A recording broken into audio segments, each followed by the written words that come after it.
Hello yes, আসসালামু আলাইকুম।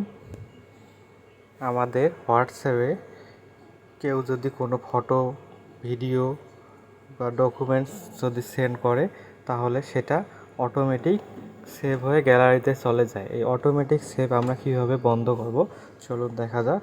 এর জন্য প্রথমে আমাদের হোয়াটসঅ্যাপ অ্যাপ্লিকেশনটি ওপেন করে নেব।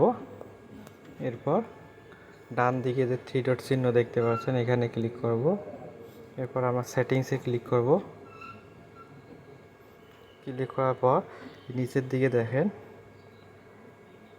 স্টোরেজ অ্যান্ড ডাটা লেখা আছে, আমরা এটাই ক্লিক করব। এটাই ক্লিক করার পর নিচের দিকে একটু দেখেন মিডিয়া অটো ডাউনলোড, এর নিচে দেখেন তিনটে অপশন আছে। এই তিনটে অপশনে আমরা প্রথমটাতে ক্লিক করব। ক্লিক করার পর এই টিকমার্কগুলো উঠায় দেব।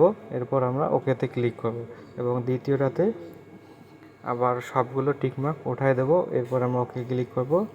তৃতীয়টা তো সেম কাজটি করব। করার পর এখন আমাদেরকে যদি কেউ কোনো ফটো, ভিডিও, ডকুমেন্টস সেন্ড করে, তাহলে অটো সেভ হয়ে আর গ্যালারিতে চলে যাবে না। এভাবে আপনারা অটো সেভ বন্ধ করে নিতে পারেন। ভিডিওটি যদি আপনাদের কাছে ভালো লেগে থাকে, তাহলে আমাদের চ্যানেলটি একটি লাইক, কমেন্ট, শেয়ার এবং সাবস্ক্রাইব করে আমাদের পাশেই থাকবেন।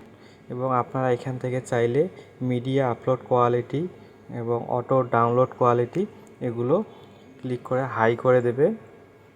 তাহলে আপনাদের আপলোড কোয়ালিটি হাই হবে এবং ডাউনলোড কোয়ালিটিও হাই হয়ে থাকবে।